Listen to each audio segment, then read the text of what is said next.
The award-winning A Black Executive Perspective podcast. I'm your host, Tony Tibbett. And I'm your co-host, Chris P. Reed. We are a movement. But these people were on the picket line every single day for 10 weeks. We are a platform that unites. Race as well as gender. We empower through conversation. Because it was happening in the black and brown community, no one, not that they didn't care. And deal with other people in other departments. That's how you elevate your brand. And create real positive change. Illusion of power, right? We think we have power. We've been given this title, but it's a mirage. Need to know with the award-winning hyphenated Dr. Nsenga Burton. Dr. Burton, what do we need to know? Unless your house is burned down and you don't have anything that you started with at the beginning of the day, shut the hell up. You have no idea what you're talking about. Pull up, speak up. The award-winning A Black Executive Perspective podcast. I'm your host, Tony Tibbett. And I'm your co-host, Chris P. Reed. We are a movement. But these people were on the picket line every single day for 10 weeks. We are a platform that unites. Race as well as gender. We empower through conversation. Because it was happening in the black and brown community, no one, not that they didn't care. And deal with other people in other departments. That's how you elevate your brand. And create real positive change. Illusion of power, right? We think we have power. We've been given this title, but it's a mirage.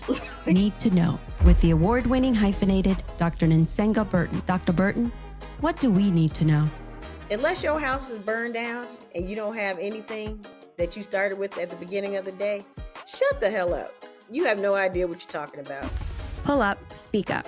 Where meaningful conversations drive progress, and every voice makes a difference. So, what's on the table for discussion today? I don't think prices are high because of who's president. Prices are high because of corporate greed. We all will be able to see the change that we want to see because less will become more. A Black Executive Perspective. The award-winning A Black Executive Perspective podcast. I'm your host, Tony Tibbett. And I'm your co-host, Chris P. Reed.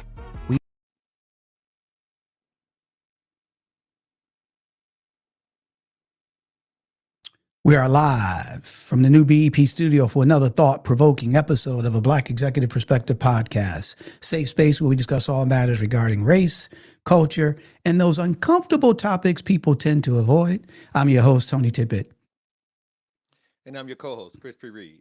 And we're here live to tackle the real, the raw, and often uncomfortable truths that shape our world. No fluff, no filters, just bold conversations on issues that matter, from power to politics, culture, corporate America. We're breaking it all down without holding back anything. So let's get into it.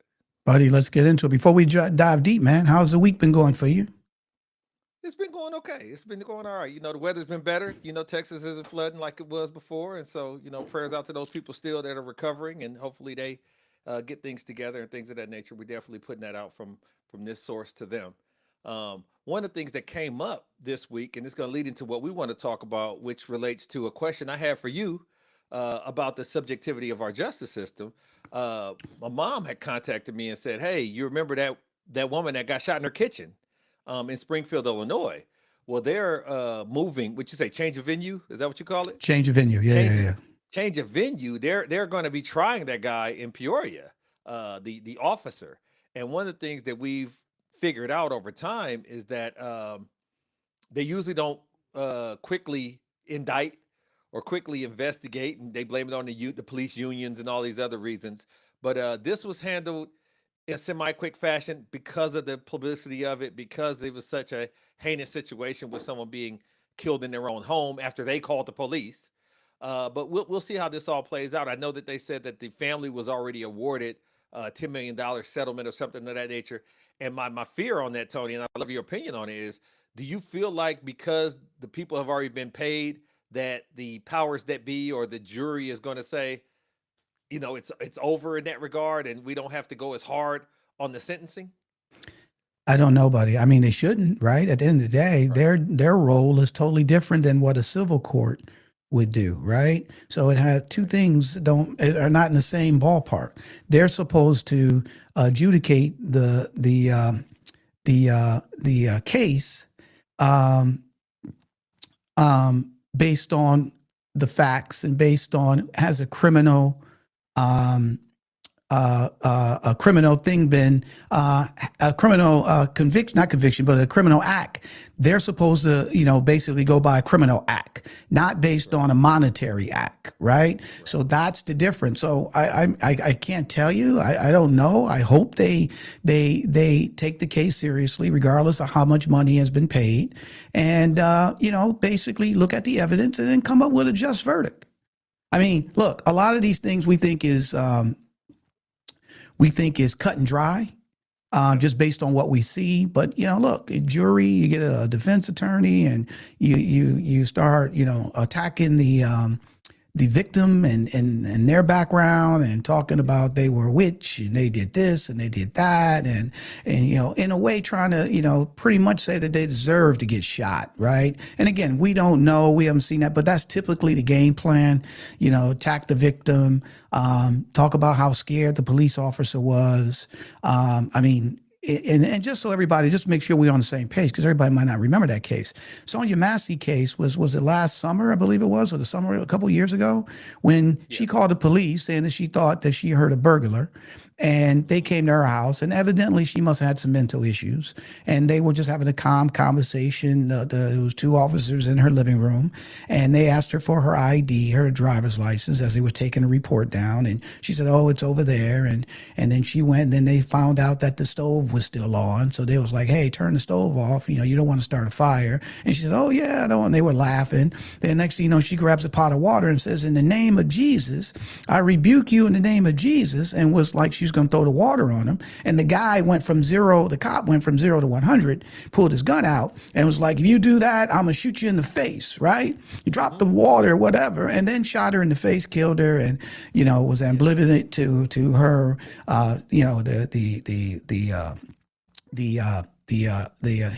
his partner was talking about getting the medical aid, and he was like, she's already dead, forget about her, blah blah blah blah blah blah, right?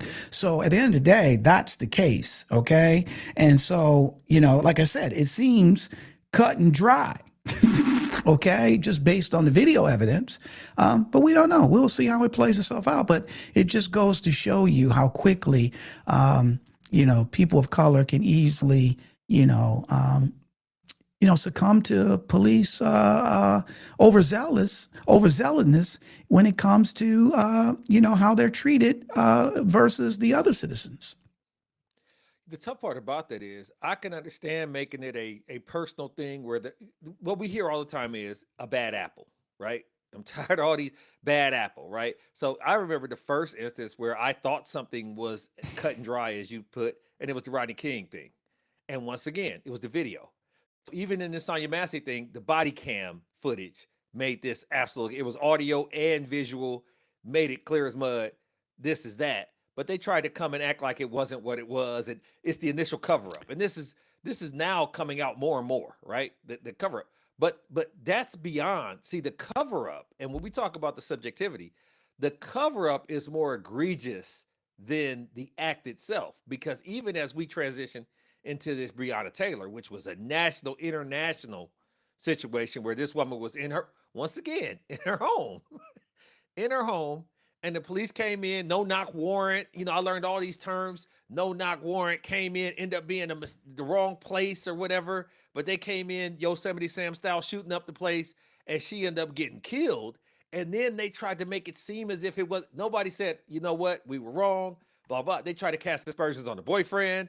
They tried to say she, tried to talk about her level of education. It was all these things that made it her fault that she was shot in her home, in her bedroom, right? And at the time, that was a wound. That was a wound for us as a society, and it became a cry for the movement and things of that nature to get behind. This has got to stop. This is absolutely ridiculous. Yeah, my friend. I mean, look, and again, that has played out now, at least part of it, because a couple of days ago, I guess the Justice Department had recommended that the cop who had shot 10 bullets in her window, didn't hit her, but was shot recklessly. Okay. I think started, though, to your point, the Yosemite Sam fire. And they recommended he get 1 day in jail.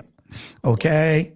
Right now, the judge didn't go by that. So I think it was yesterday or today. Yesterday he got sentenced. Yesterday he's got sentenced 33 months. Okay, still a slap based on everything that they did.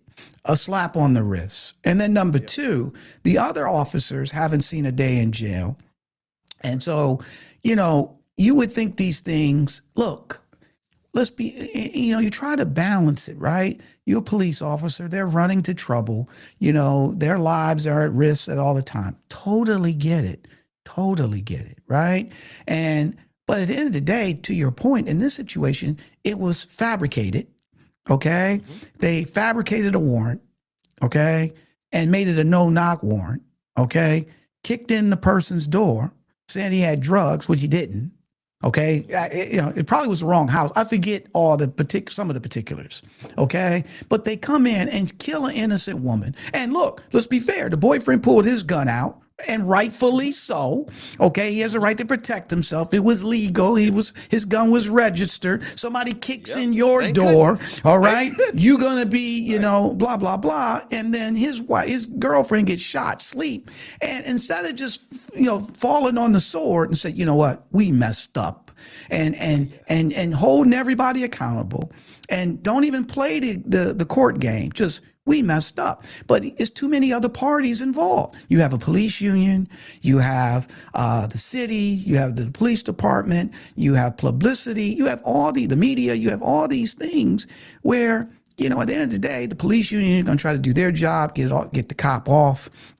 The police department wants to make sure that they don't get, you know, strung out. So they want to talk about all their procedures. So they're going to do the right thing in terms of, let's fire them and this and that. But at the end of the day, it really doesn't matter, because it's going to be it's going to be in front of a jury, right? And then unfortunately, people can sit here all day long and say, wow, man, you guys talk about this stuff and, you know, everything's about race and this and that. And here's the thing though, if everything was equal, we wouldn't even have a show.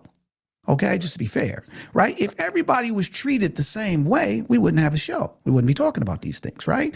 But we know that it's not the same. And as a matter of fact, you just told me about something, right? And we're going to show you some examples. It's not the same.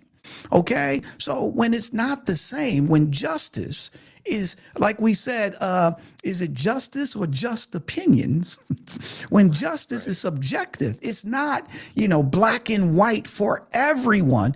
That's when you have an issue. And rightfully so, people have the right to push back. All people are saying is make justice, the law, equal for everyone. Okay? Stuff happens. We get it. There are people that are, you know, Yosemite Sam on the police force. There are police officers that are great police officers, right? That really believe in what they do, right? But when these things happen, just be straight up. All right, do the right thing, and then but here's the thing that's really the kicker. Who's not who's overseeing? Who's a part of the jury pool? Right. Who's a part of the jury pool, Chris? Right. It's their peers.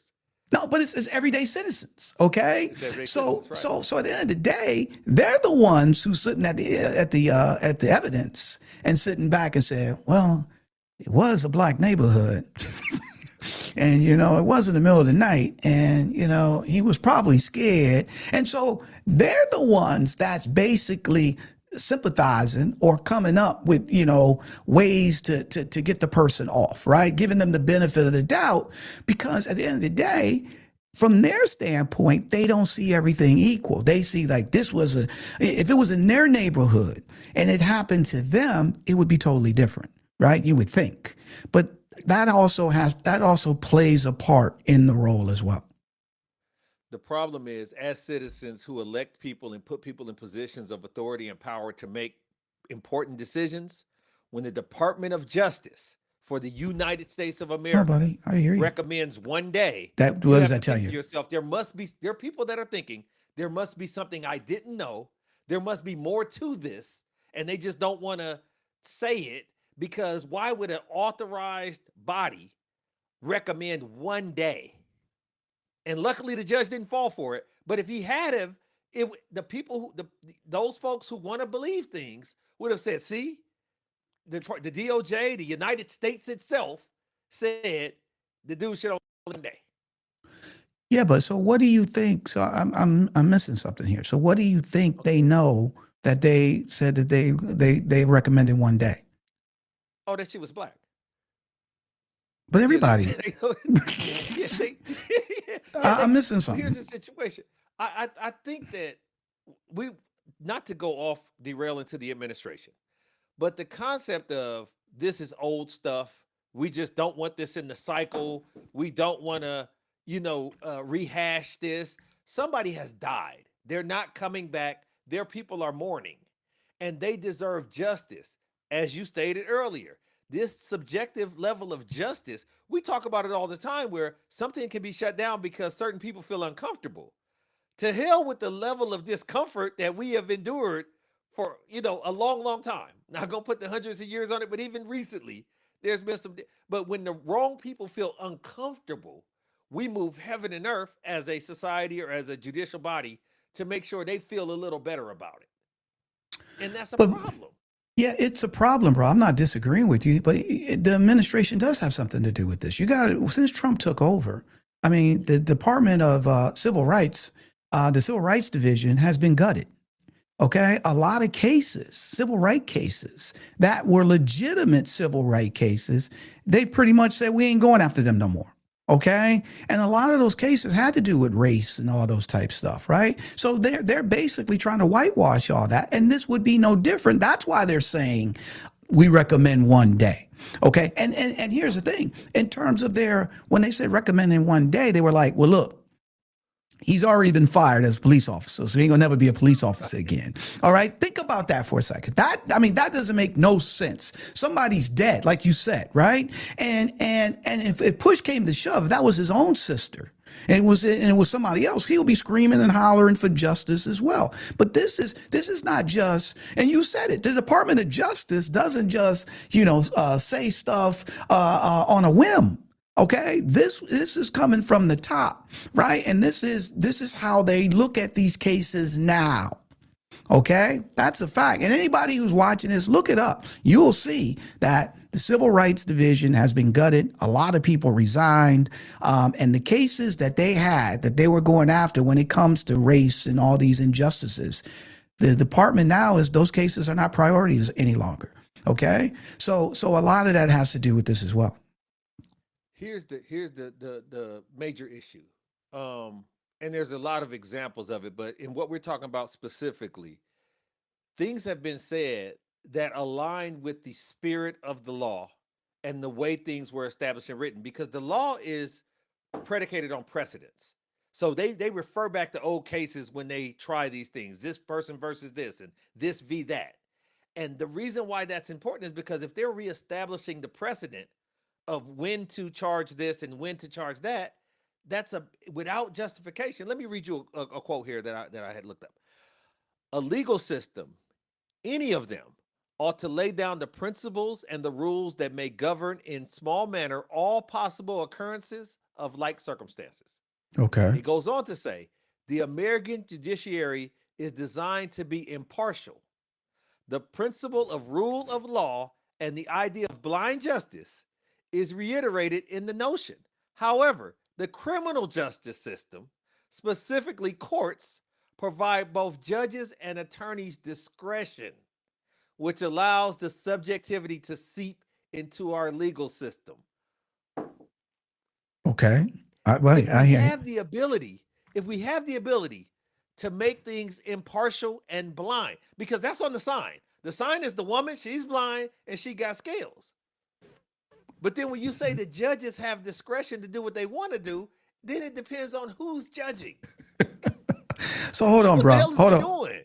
So I get it. But look, here's the thing, though. So you just read something, and I started laughing. And the reason I started laughing, you ever see Game of Thrones? Yes, sir. Okay. Yes, sir. You ever see season 1? I think it was. Okay. When, what's my man, the King of the North? What's his name? Stark. Ned Stark. Remember when Ned Stark, all right, came up to the Queen and says, here, I got a seal that says the king put me in charge, right? And then he gave it to the night guardsman, and my man looked at it and said, it's from the king. And he gave it to the queen, and she looked at it as like, all this is a piece of paper, and tore it up. And said it means nothing, right? And so I hear you when you said, oh, the law was written this and it shouldn't be objective. But at the end of the day, they tearing that up and they're doing whatever they want to do. Here, let me tell you, Mark, one of our audience members, he wrote here, hey, Mark, thanks for being a part of a Black Executive Perspective, buddy. So you said the biggest thing it shows is why there is such a mistrust of the police department. What is he right here? I'm sorry, I'm trying to read it all. They did not follow. Oh, very great. It was great that the judge did not follow their recommendations. He's talking about the Justice Department. Justice isn't justice when it's intentionally and unequivocally applied. And we definitely agree with you, right? And that's what Chris is saying. That by the law and by whoever, who's the author of what you read, my brother?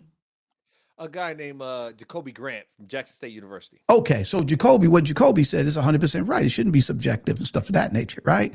But we know that it is. We can give a million examples, okay? A million, okay? Matter of fact, talk about, you told me about something before we came on. Talk about that, about the embezzlement. I'm gonna give it to you. So a woman named Debbie Bosworth stole $250,000 working as a clerk in Chagrin Falls, Ohio. Okay. It was found out in 2019. She resigned and hired a prominent defense attorney. She pled no contest to 22 counts of theft in the office, tampering with records, and money laundering. She was found guilty. But Mrs. Bosworth wrote a $100,000 check and agreed to work on paying them back the rest of the money. Yeah. Okay, from her pension because she resigned. And the judge granted her probation and said, quote, she didn't deserve to go to prison because she had started to repay. She had stolen. Okay, yeah. She was, okay. Now, she was white. Yeah. This is important for this story for this reason.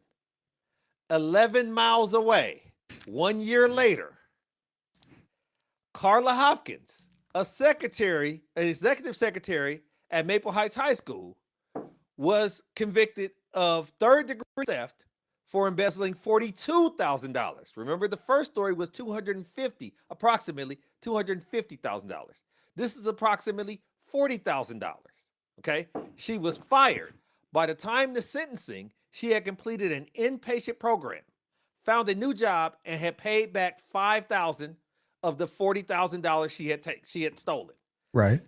The judge imprisoned her for 18 months, sentenced her to 18 months, 11 miles away a year earlier. So precedents had been established.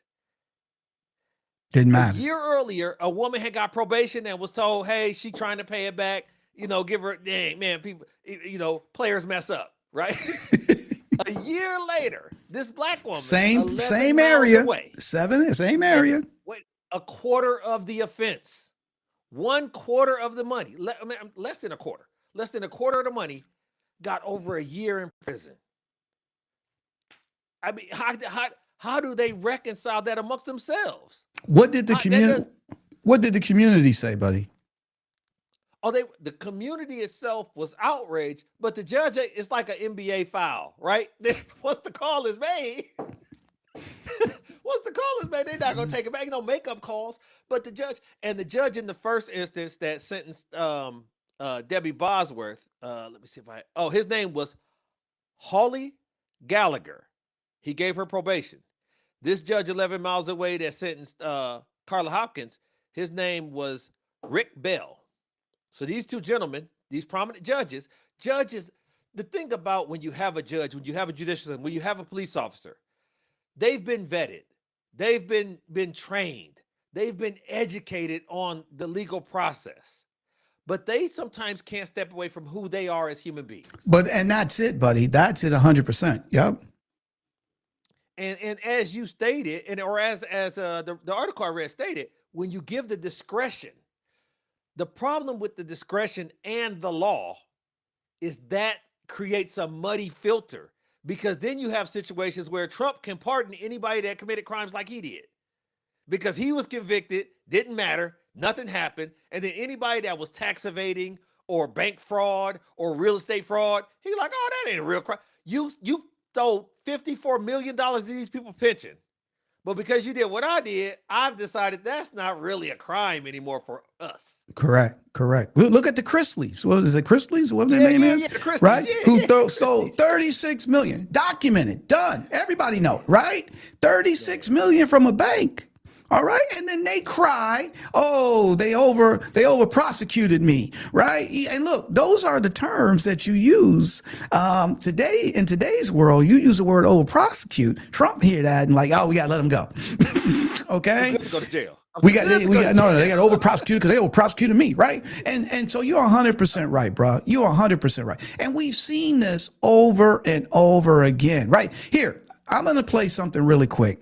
I don't know if everybody saw this. This happened in Connecticut, I think 3 years ago, maybe 4 years ago. So take a look at this and let me hear your thoughts.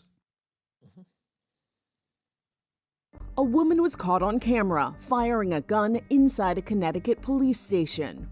Surveillance video shows a 51-year-old woman entering the lobby of the Bristol Police Department, appearing to have a gun aimed at her head. She knocks on the front desk window with her left hand with a gun in her right. After banging on the window several times, the woman shoots into a door, then towards the front desk, according to police. The bullet-resistant glass did not shatter. After firing, she removed her jacket and took a seat in the lobby. More shots were fired towards a door where authorities say police officers were attempting to enter the lobby. Officers used a taser to subdue the shooter. The shooter was taken to the hospital for evaluation and was later released to authorities. She was charged with several offenses, including attempted murder with special circumstances. A woman was caught on camera firing a gun. So let me hear your thoughts on that, though, bro. So I'm going to say this. First of all, thank God she's alive. Okay. The loss of human life is always a bad thing. But I think everybody at the sound of my voice is thinking the same thing I was thinking. If she had a real good tan before she went up in there, if she had just came from a tropical island before she came up there with that gas, the story tells itself on film. We had no choice. We had no choice but to take her down with extreme prejudice and all these other legal terms and, standing our ground and all this other stuff. They let her exhaust herself with bullets and calm down a little bit, and then come hit her with the taser and hit her with the taser and probably stop that Burger King. Stop that Burger King, got her something to eat on the way. Come on, we've seen black people shot for lesser, for way less, for a cell phone. Right. For a cell phone. Which, and to be fair, they could have, what's the word? They could have, toned it down. Right. Yeah. And they didn't. They accelerated. They became aggressive. OK, we're in this situation. And to your point, I mean, wouldn't that be great if every situation ended like that? Right. Well, somebody comes in, evidently she's got mental problems. Now, she ain't threatening. She's blasting. OK, she's in a police station. OK, this is like what was my man, the Terminator, when he walked into the police station and killed everybody. Right. She comes into the police station blasting. OK, and sits down, have a cigarette, and keeps shooting, right? And they do everything. Now, to be fair though, they said that they fired 2 shots at her from behind the glass. Okay. Wait, it's bulletproof. It's bulletproof. Get the fuck out. Y'all wasted 2 bullets, buddy. You ain't getting shot, so you're gonna shoot behind the glass. No, stop. But he even said you come through. And you use a taser. Come on, our audience, be honest. If this was a brother, this was a sister, this was a Hispanic, a Mexican, any person of color, especially a male, right? Do you think they would have survived the shooting? Okay, let's be fair. Okay? And so, look, like you said, thank God she's alive. And she ended up getting 12 years, to be fair. So she did get prosecuted 12 years, and rightfully so. Okay? But the bottom line is the way they handled it versus how we've seen all these other things get played out. It's just two different things. Hold on, I got a couple other people here. So Cool. Mark says, oh, we got him going on. Keep talking, guys. The biggest thing it shows is why there's such a oh, you already talked about that, right? Allison says, my local sheriff office spent more time hunting down a little girl's goat than they did a missing indigenous person. All right. So, again, we ain't crazy. Mark says, precedence doesn't matter in a subjective system. Equal application of the law should not depend on your zip code, but unfortunately it does. Very true, my brother. Very true. And then Allison says the Christie's wasn't selling loose cigarettes. That's right?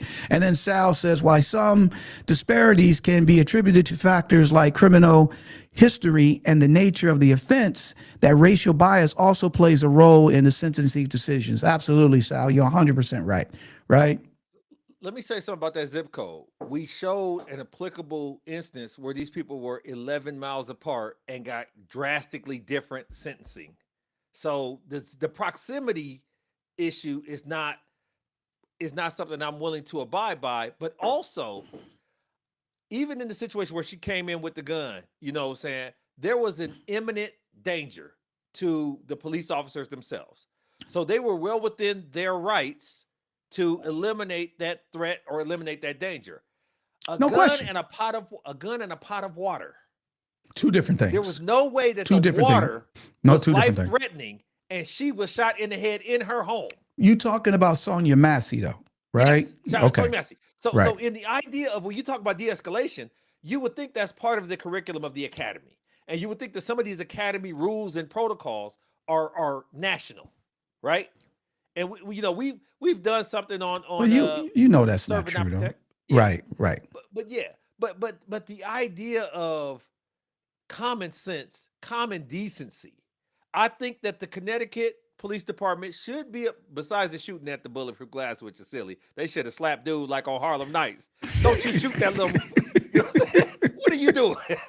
Yeah, I remember that. Exactly. But, put that little thing away. Right. But they showed restraint and they showed proper judgment and they showed what it could look like if you do your job effectively. And she was sentenced accordingly. Nobody's sad. And she's sentenced properly, whole 9 yards. They did everything to de-escalate. And you got to give them credit, right? Right. But we know in other situations that person would have been dead. Let's just be fair. And to be honest, they would have we had every right to shoot him. Okay? And I get that. Somebody walks into a police station and start firing. I totally get it, right? Yeah, exactly. But here's the other thing though, man. People have to understand that, and let's talk about some of the other, let's be fair. I read this article. Please look it up. It was in the Wall Street Journal. I think it was last week. It was one of the headlines, and it stated that police shootings are now happening in rural areas. Okay. And this white kid, was walking home. And because the sheriff, there's only a few of them and they have so much area to cover.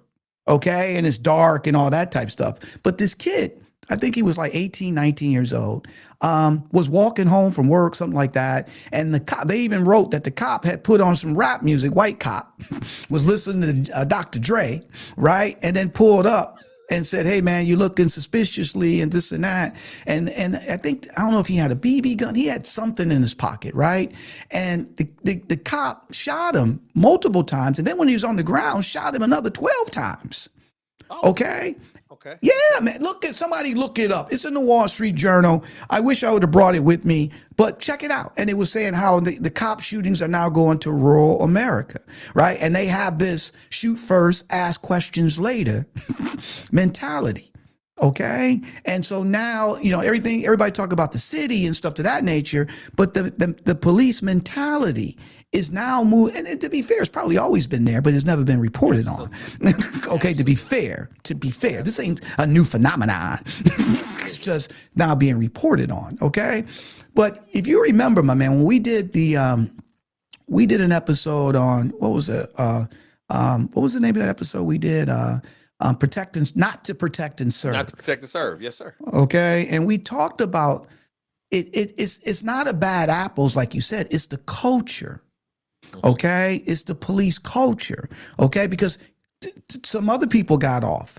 Remember the brother? Remember the 5 police officers that stomped the dude to death? They ended up getting off. Yes, sir. Right? They ended up getting off, and they were all black.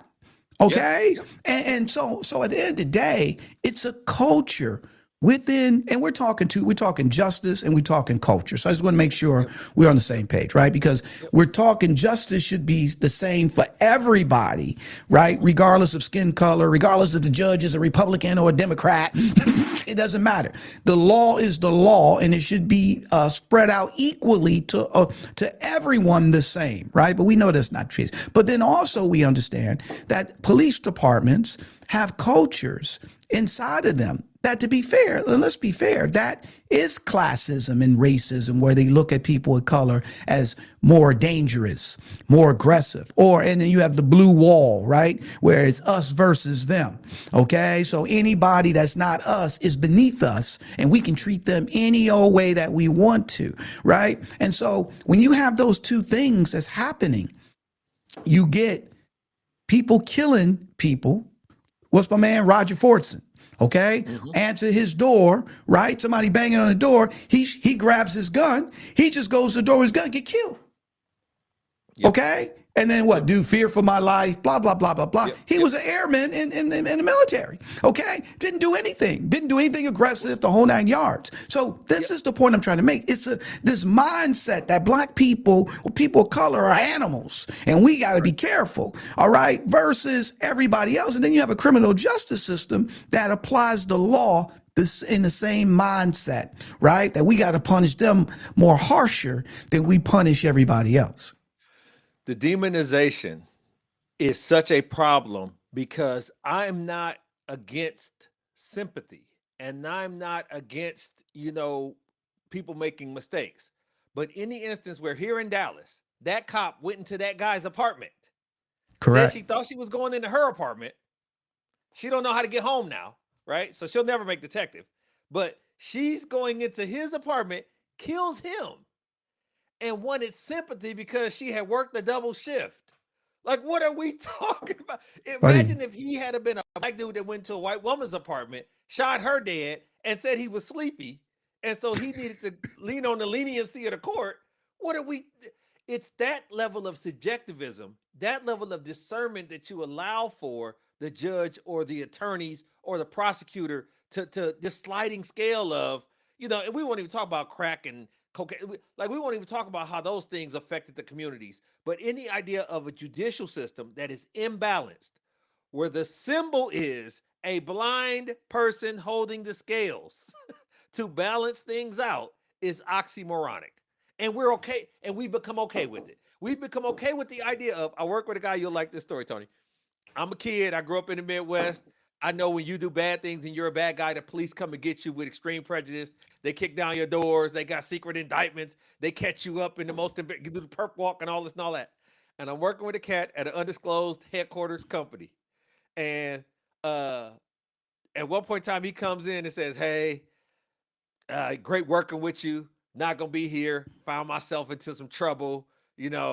It's real bad, Chris. And I'm like, oh man, you good? You need it? Do you need anything? He's like, no, it's worse than that. I got involved with some people and this and that. So I'm probably gonna have to do some time. And I was like, prison time?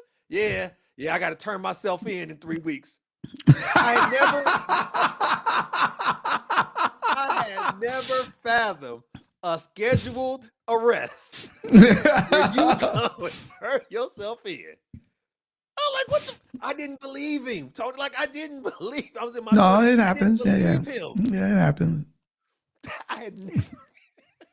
That's funny. That's funny. He turned himself in, but it happens. Number one, everyone, keep giving us your thoughts. We love to hear your thoughts. In terms of what you. Please join the conversation. This is just not about me and Chris. We love to hear your thoughts as well. One of the things though. And here's the thing. There was, in Minneapolis, a black police officer had shot and killed this lady in her apartment. She had called the police. and he came and accidentally shot her and killed her, right? And he ended up, wasn't no haggling or anything. He got like 5.5 years, right? And look, my point is, and look, is everything somebody, like the Sonia Massey was flat out just, this dude was evil, the cop. Is sometimes people scared and they, look, sometimes yes, I would think that, right? Sometimes people make mistakes. Look, it's not as easy to put a badge on and then pull up. Think about it for a second, man. You got to pull somebody over.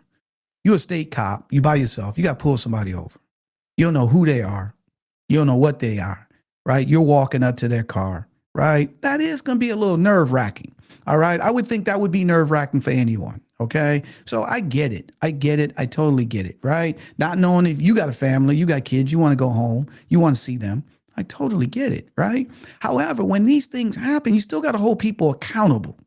Just like if somebody shot a police officer, they need to be held accountable. Okay. They need all the same laws and every different type of thing. The book needs to be thrown at them, whole 9 yards. It's the same thing. If you shoot a civilian, okay, and at the end of the day, and you did this in a malice way, okay, then you need to be held accountable, okay? And we don't want to hear about you as afraid. We don't want to hear about that. The easy line for a cop. You probably learn that line as soon as you swear in. I was in fear of my life. Okay, that's that's automatic. That's part of So we just got to be fair here, and it just drives me crazy. And then for the Justice Department to recommend that Breonna Taylor, one of the cops who shot the 10 bullets, get a day.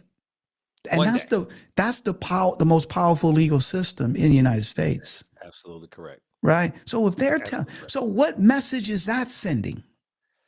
Okay. Tony, what we're not thinking of is that is going to go a long way in his appeal.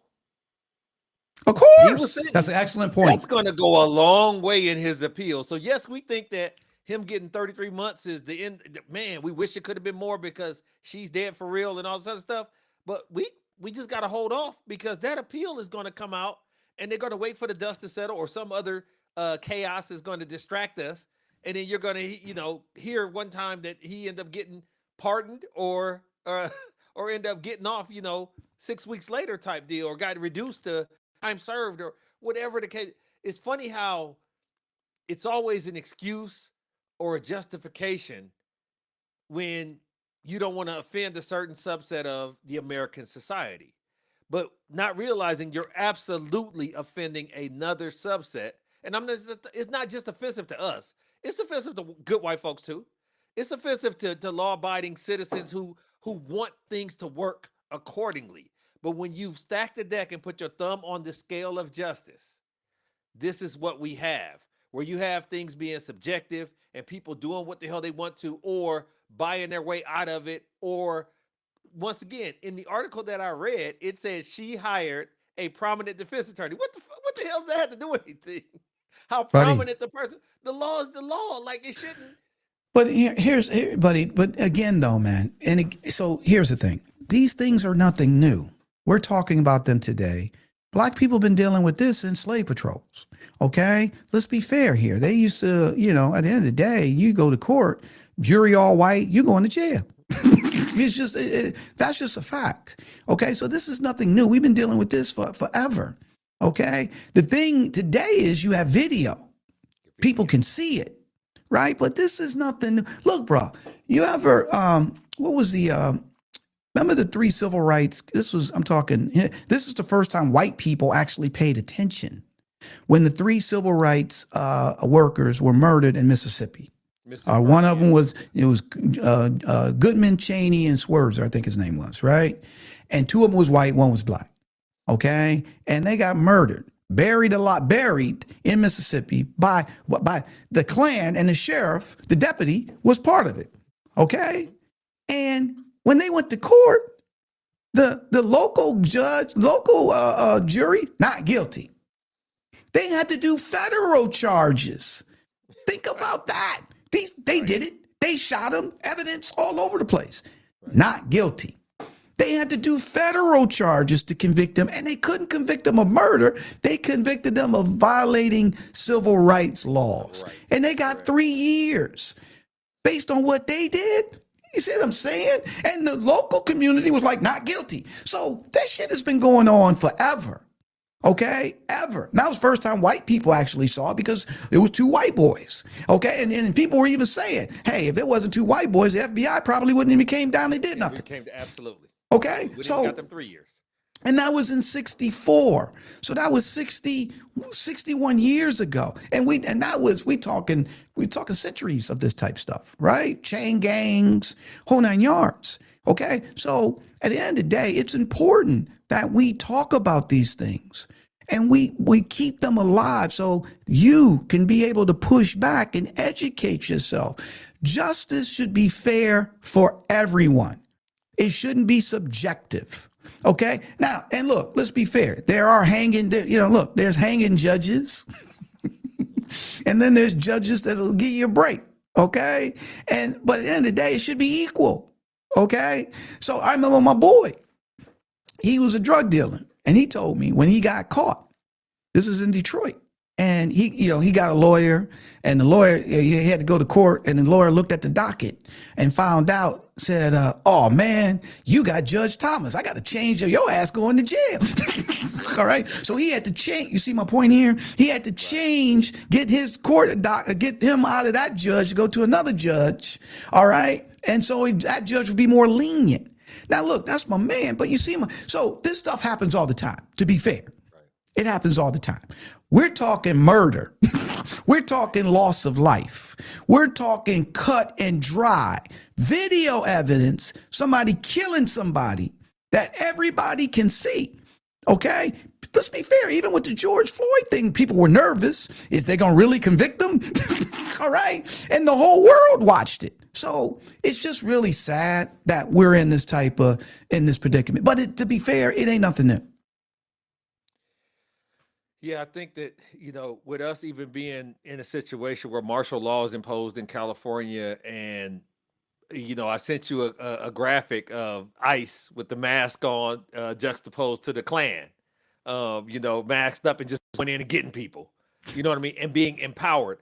The tough part about it, and you notice from being from Detroit, when you put a gun in a coward's hand, it's bound to be a problem. And it's a lot of people who it's a lot of great police, it's a lot of great military individuals, but you do know, and you've been exposed to people who were absolute cowards or absolutely felt deprived or infringed upon. And when they got that gun, they was going to prove to the world one way or another that they was tough, and they overreacted because of the gun. It's so true. You hit it right on. So you see, even in that, you see how many variables there are, though, my brother, right? Some people join the police off to kick ass. Some people join the police off. No, to be honest, they join. I'm just going to kick ass. Some people join to be a prosecutor because they want to throw people in jail. Some people become a defense attorney because they want to save everybody because it ain't their fault. They cut off 8 heads because they were hungry. Okay, so it goes across the gamut, man. It really does. And when you think of it like that, you can see that human, I don't want to say interference, but the way people are has a big effect in terms of how people judge things, how juries react to certain things, why people join certain groups, why people want to be this versus that, the whole 9 yards, right? And so, but at the end of the day, in a fair, and it's amazing because what you read earlier, and I thought it was out of the Constitution until you told me some dude wrote it. All right. To be honest, right? But the bottom line is that it's all written, everything is all written. And if you went by the law, by the letter of the law, okay, then it is supposed to be equal. Justice is supposed to be equal for everyone. But when you throw human behavior in it, it's not going to happen, bro. It's just not. It's just not, right? And it's really sad. Final thoughts, my brother. So, and the point was, in this great country, and as much as, it pains me at times, it's still a great country. I have been other places, and obviously the places I think about this though, most of us when we go to other places, we don't go to the bad parts.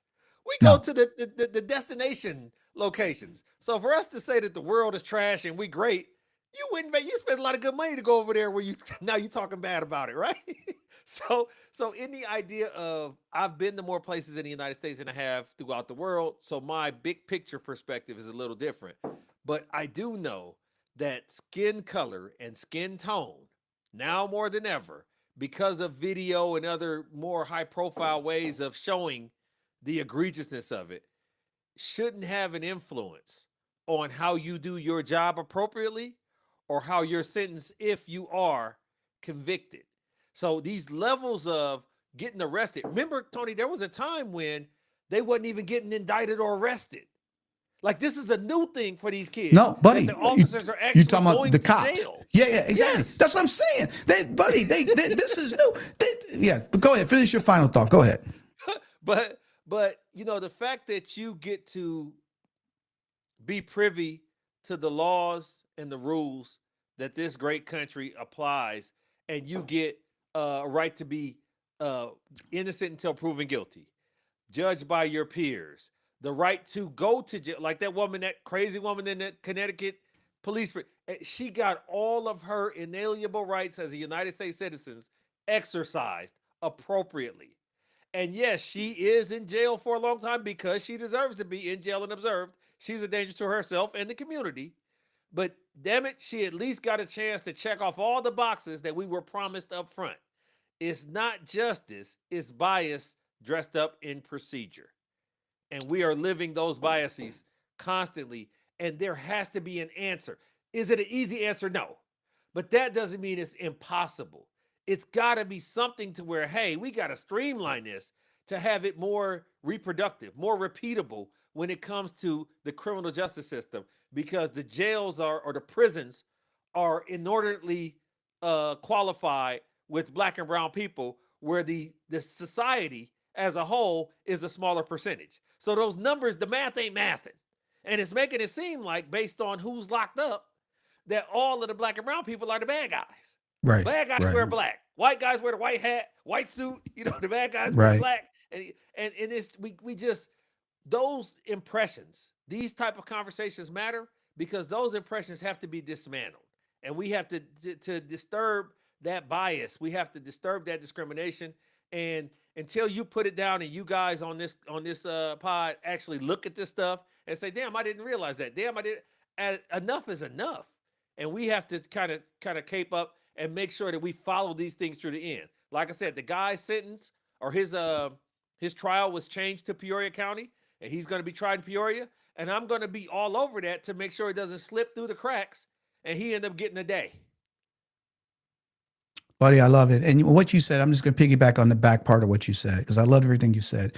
But it's really a part of our responsibility to stay on top of these stories, because they come up, and look, we get bombarded with a ton of stuff that happens every day. I mean, look, we didn't even get to, the Epstein files, and they released Martin Luther King stuff today to try to placate everybody, right? I mean, what don't you know about Martin Luther King?